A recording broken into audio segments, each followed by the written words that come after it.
Class সিক্সের ছাত্ররা, তোমাদের উদ্দেশ্যে আমি পরিবেশ ও বিজ্ঞান থেকে কিছু ইম্পর্টেন্ট প্রশ্ন এবং তার আলোচনা করে দিচ্ছি। আমাদের পরবর্তী পরীক্ষায় যে প্রথম চ্যাপ্টারটা রয়েছে সেটা হচ্ছে শিলা ও খনিজ পদার্থ। এখন প্রথম কথা হচ্ছে, শিলা কাকে বলে? শিলা পৃথিবীর ওপরের শক্তটা একটা আবরণ থাকে, তাকে আমরা বলি ভূত্বক। এই ভূত্বক যে সমস্ত উপাদানগুলো দিয়ে গঠিত হয়ে থাকে তাদেরকে আমরা শিলা বলি। হ্যাঁ, তাহলে এখন দেখতে হবে শিলা কয় প্রকার। শিলা প্রধানত 3 প্রকার, যেমন আগ্নেয় শিলা, পাললিক শিলা, পরিবর্তিত শিলা। তাহলে এখান থেকে একটা দারুণ প্রশ্ন আমরা পেলাম, শিলা কাকে বলে, শিলা কয় প্রকার ও কী কী, প্রত্যেক প্রকার শিলার সংজ্ঞা এবং উদাহরণ দাও। এটা 5 নম্বরের একটা দারুণ প্রশ্ন। তারপরে আমরা দেখব 3 রকম শিলা। আগ্নেয় শিলা কাকে বলে? পৃথিবীর উত্তপ্ত গলিত যে সমস্ত লাভা বা ম্যাগমা, তরল আগ্নেয় পদার্থ ম্যাগমা রূপে জমাট বেঁধে শিলা সৃষ্টি হয়, তাকে আগ্নেয় শিলা বলা হয়, যেমন ব্যাসাল্ট, গ্রানাইট, পিউমিস প্রভৃতি। পাললিক শিলা কি? সমুদ্রের হ্রদ বা নদীর তলদেশে অনেক দিন ধরে পলি বালি বিভিন্ন স্তরে স্তরে সঞ্চিত হতে হতে ওপরের চাপ, অর্থাৎ ওপরের স্তরের যে চাপ থাকে এবং নিচে ভূগর্ভেরও তো একটা তাপ থাকে, সেই ভূগর্ভের তাপে জমাট বাঁধতে শুরু করে। জমাট বেঁধে যে শিলা সৃষ্টি হয় তাকে পাললিক শিলা বলে থাকি। যেমন বেলে পাথর, শেল বা কাদা পাথর, চুনা পাথর, এগুলো হচ্ছে পাললিক শিলার উদাহরণ। আর একটা শিলা আছে যেটা খুব ইম্পর্টেন্ট, সেটা হচ্ছে রূপান্তরিত শিলা। এই আগ্নেয় শিলা বা এই পাললিক শিলা এইগুলোই ভূ অভ্যন্তরে প্রচণ্ড তাপে এবং ভীষণ চাপের ফলে পরিবর্তন হয়ে গিয়ে যে শিলাটা সৃষ্টি করে তাকে আমরা বলছি পরিবর্তিত শিলা। যেমন চুনা পাথর, সে পরিবর্তিত হয়ে মার্বেল পাথরে পরিণত হয়। শেল, সে পরিবর্তিত হয়ে স্লেট, গ্রানাইট প্রভৃতিতে পরিবর্তিত হয় এবং পরিবর্তিত হয়ে নিস শিলায় পরিণত হয়। তাহলে এই গেল 3 রকম শিলা এবং 3 রকম শিলার উদাহরণ। কাকে বলে, শিলা কাকে বলে, অবশ্যই এটা জানবে যে পৃথিবীর এই ভূত্বক যে সমস্ত উপাদানগুলো নিয়ে গঠিত হচ্ছে তাদেরকে আমরা শিলা বলছি। এবার পরের প্রশ্ন, সেটাও খুব ইম্পর্টেন্ট, আগ্নেয় শিলা কীভাবে তৈরি হয়েছে? পৃথিবী যখন সৃষ্টি হয় তার শুরুতে ছিল পৃথিবী খুব উত্তপ্ত গলিত পাথর দিয়ে তৈরি। ধীরে ধীরে পৃথিবী শীতল হতে হতে আস্তে আস্তে ওপরের কঠিন অংশটা জমাট বেঁধে গিয়ে একটা কঠিন স্তর বা ভূত্বকের সৃষ্টি করে ফেলে। কিন্তু পৃথিবী যত গভীরে যাই আমরা, তত চাপ আর উষ্ণতা বাড়ে, তাই ভূগর্ভের পাথরগুলি গলিত বা তরল অবস্থায় থাকে। সেটা হলো গিয়ে ম্যাগমা, একদম গলিত মানে একদম তরল অবস্থা থাকে ম্যাগমা। ভূগর্ভে কোনো ফাটল দিয়ে আগ্নেয়গিরির অগ্নুৎপাতের মাধ্যমে যখন এই ম্যাগমাগুলো পৃথিবীর বাইরে এসে ভূত্বকে পৌঁছায় তখন তাকে আমরা বলি লাভা। তাহলে এগুলো সব ছোটো ছোটো প্রশ্ন হলো, ম্যাগমা কাকে বলে, লাভা কাকে বলে। এই লাভা ভূপৃষ্ঠে ভূগর্ভস্থ ফাটলের মধ্যে ধীরে ধীরে শীতল হয়ে কঠিনে পরিবর্তন যখন হয়, শক্ত হয়, শিলায় পরিণত হয়, তখন এই জমাট বাঁধা শিলাটাকে আমরা বলছি আগ্নেয় শিলা। উদাহরণ কি? ব্যাসাল্ট। যেমন ব্যাসাল্ট কোথায় দেখতে পাই তোমরা ভাবতে পারো, সেটা হচ্ছে রেল লাইনের ধারে আমরা যে পাথরগুলো দেখতে পাই সেগুলোকে ব্যাসাল্ট বলছি। আবার গ্রানাইট কোথায় দেখতে পাই? বাড়ি বা বাড়ির মেঝে তৈরি করতে যে পাথরগুলো ব্যবহার করে থাকি সেইগুলোকেই আমরা গ্রানাইট বলি। পিউমিস বা ঝামা পাথর, এগুলো আবার কি রসায়নগারে এগুলো ব্যবহৃত হয়ে থাকে। তাহলে আগ্নেয় শিলা কীভাবে সৃষ্টি হয়েছে এটা তোমরা জানতে পারে। তোমরা এর মাধ্যমে দুটো ইম্পর্টেন্ট প্রশ্ন পেলে, ছোটো ছোটো কতগুলো প্রশ্ন। তোমরা তোমাদের টেক্সট বই ভালো করে যদি পড়ো, টেক্সট বইটা তোমরা খুঁটি খুঁটি পড়বে, তার মধ্যে দেখবে ছোটো ছোটো ইম্পর্টেন্ট প্রশ্নগুলো, যেগুলো আমি বড় প্রশ্ন বললাম, এবং ছোট প্রশ্নগুলো তোমরা পেয়ে যাচ্ছ। এইভাবে তোমরা টেক্সট বই ভালো করে পড়বে এবং পরীক্ষায় আমি যে ইম্পর্টেন্ট প্রশ্নগুলো দিচ্ছি এর মধ্যে থেকেই তোমরা পেয়ে যাবে, এবং তোমরা খুব ভালো করে যদি পড়ো নাম্বারও তোমরা খুব ভালো পাবে। পরবর্তী পর্যায়ে আমি আবার একটা ভিডিওতে তোমাদেরকে দিয়ে দেবো অন্য পরের যে ব্যাপারগুলো আছে সেটা দিয়ে দিচ্ছি। তোমাদের এই মুহূর্তে উদাহরণগুলো মুখস্থ করতে হবে এবং ছবি দেখবে বইতে আছে, কোনটা আগ্নেয় শিলা, কোনটা পাললিক শিলা, কোনটা রূপান্তরিত শিলা, সেগুলো তোমরা ভালোভাবে করবে। ঠিক আছে? ক্লাস 6-এর ছাত্ররা, পরিবেশ ও বিজ্ঞানে এই পর্যায়ে আমি আলোচনা করছি। আগের দিন আগ্নেয় শিলা কীভাবে সৃষ্টি হয়েছে বলেছিলাম। আজকে বলছি যে তোমাদের পাললিক শিলা কীভাবে সৃষ্টি হলো। পাললিক শিলা কী সুন্দরভাবে সৃষ্টি হয়েছে দেখো। সাধারণত 4টে ধাপে, যেমন ধরো মনে করো শিলার ক্ষয়, বিভিন্ন শিলা বহুদিন ধরে প্রাকৃতিক বিভিন্ন ঝড় ঝাপটা, বৃষ্টিপাত, নদী বা নদীর প্রবাহ, বায়ু প্রবাহ, হিমবাহ সব দ্বারা ক্ষয়প্রাপ্ত হয়ে পলি, বালি, কাদা, নুড়ি, কাঁকর প্রভৃতি পদার্থে তো পরিণত হয়ে যায়। তারপরে এই পদার্থগুলো কী হয়, নদী, বায়ু, হিমবাহ দ্বারা মানে বহন আর কি, হিমবাহ দ্বারা পরিবাহিত হয়ে মানে বহন হয়ে লক্ষ লক্ষ বছর ধরে হ্রদ বা নদীর তলদেশে জমা হয়। 3 নম্বর কি, সঞ্চয়। এইভাবে লক্ষ লক্ষ বছর ধরে স্তরে স্তরে পলি, বালি এগুলো সঞ্চিত হতে থাকে।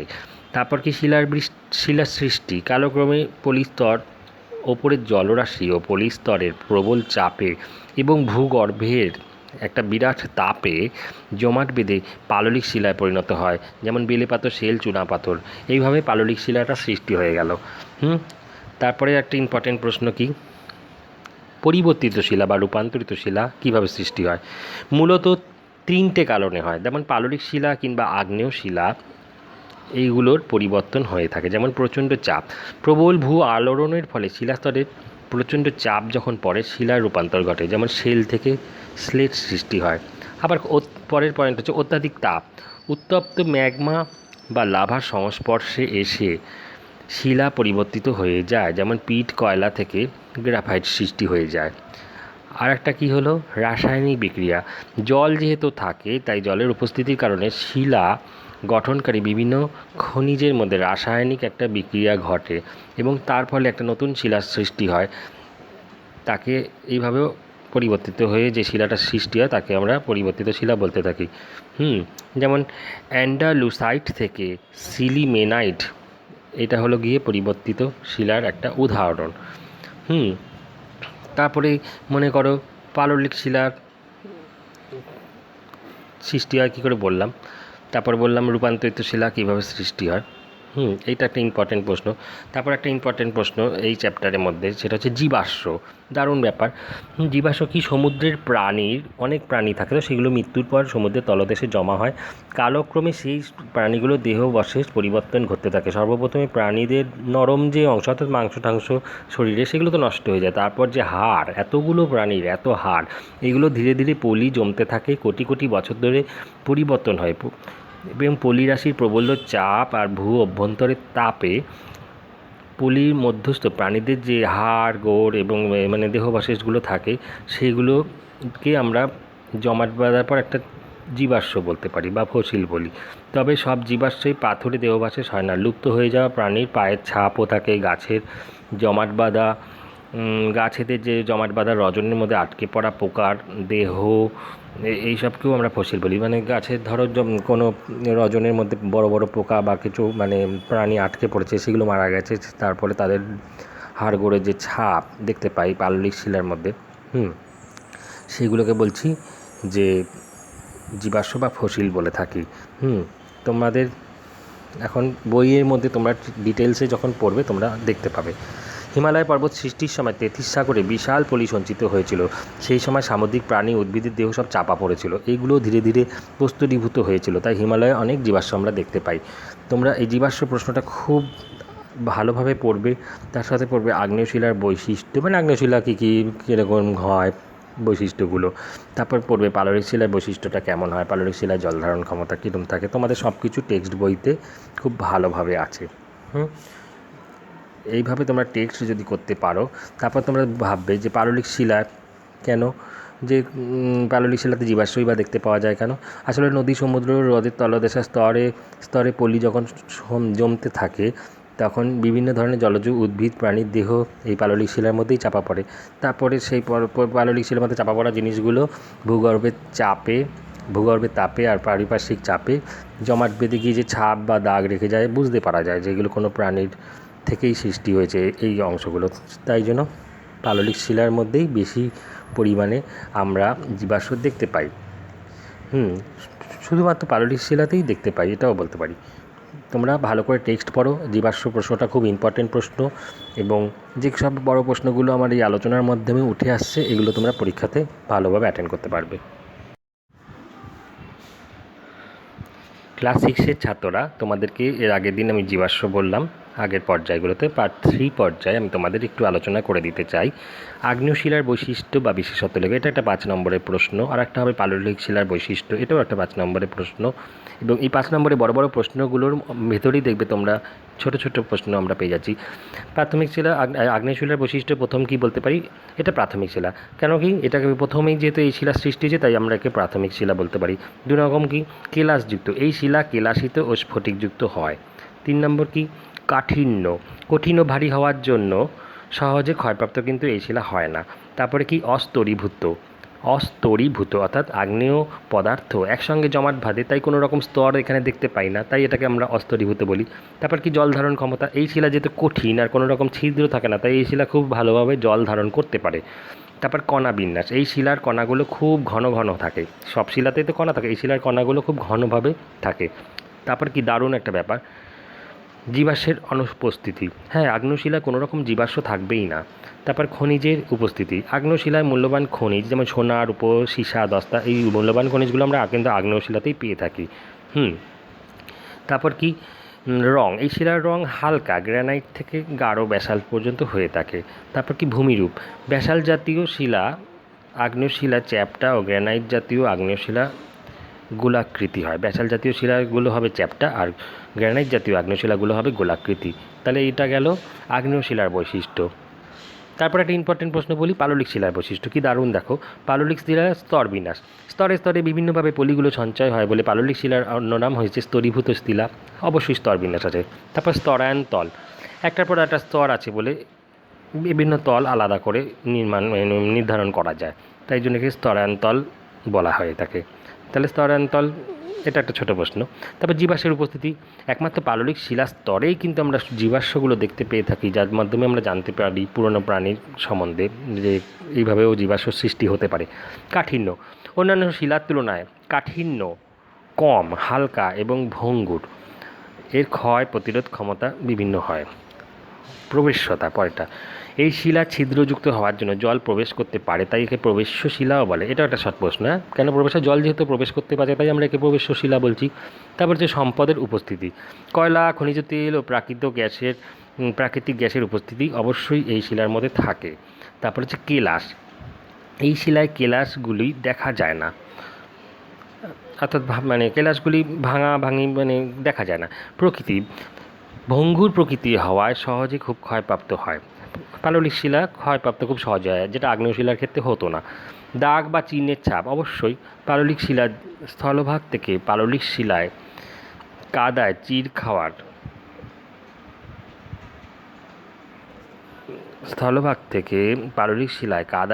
খাওয়ার দাগ থাকে এবং সমুদ্র গর্ভের পাললিক শিলার ঢেউয়ের দাগ থাকে। তোমরা এই প্রশ্নগুলো খুব সুন্দরভাবে করো। তারপর ছোটো প্রশ্ন আছে, বইয়ের মধ্যেই দেখবে অনেক প্রশ্ন আছে যে কয়লা কী করে সৃষ্টি হচ্ছে, বইয়ের মধ্যেই তোমরা পাবে। তারপরে জীবাশ্ম বা জ্বালানি, এর কী ব্যবহার আছে, ফসিল বা ফুয়েলের ব্যবহারগুলো, এই সমস্ত ছোটো ছোটো প্রশ্ন তোমরা বইতেই পেয়ে যাবে। তারপরে পরিবেশের ওপর জীবাশ্ম জ্বালানির উৎপাদনের প্রভাব, অর্থাৎ জীবাশ্ম জ্বালানি কী, কয়লা, খনিজ তেল, এগুলো যে আমরা জ্বালাচ্ছি, প্রাকৃতিক গ্যাস এগুলো যে জ্বালাচ্ছি, তার যে ক্ষয়ক্ষতিগুলো আছে, যেমন ধরো বায়ু দূষণ হয়, স্বাস্থ্যহানি হয়, জমির উর্বরতা কমে যায়, বনভূমি নষ্ট হয়ে যায়, ধস নামে, জলের দূষণ হয়, এই সমস্তগুলো কিন্তু জীবাশ্ম বা জ্বালানিগুলো আমরা জ্বালাচ্ছি বলে, কয়লা, তারপরে ধরো খনিজ তেল, প্রাকৃতিক গ্যাস, এগুলো আমরা খুব দরকারি, প্রতিদিনের জীবনে এগুলো আমাদের খুব লাগে, তবু কি এইগুলো যেহেতু আমাদের অপরিহার্য জ্বালাচ্ছি, তার বিনিময়ে আমরা এই ক্ষতিগুলো আমাদের হচ্ছে, জল আমাদের নষ্ট হয়ে যাচ্ছে, ধস নেমে যাচ্ছে, বনভূমি তো শেষ হয়েই যাচ্ছে, তারপরে জমির উর্বরতা দিনের পর দিন কমে যাচ্ছে, স্বাস্থ্যহানি তো অবশ্যই হচ্ছে, যেমন শ্রমিক যারা আছে কয়লার খনিতে কাজ করে তাদের ভীষণ কষ্ট, তাদের ফুসফুসে কয়লার গুঁড়ো পর্যন্ত প্রবেশ করে এবং কি লাং রোগও হয়ে যায় এদেরকে। যাই হোক, জীবাশ্ম জ্বালানি উত্তোলনের সময় কার্বন ডাই অক্সাইড, মিথেন প্রভৃতি পরিবেশে বায়ুটা একদম দূষণ হয়ে যায়। এইভাবে তোমরা বই ডিটেলস পড়ো, দেখবে অনেক কিছু তোমরা পেয়ে যাচ্ছ এবং পড়তে খুব ইন্টারেস্টও পাবে তোমরা, কারণ আমাদের পরিবেশ বিজ্ঞানের বইটা এত সুন্দরভাবে সাজানো আছে, বাচ্চাদের পড়তে খুব ভালো লাগে।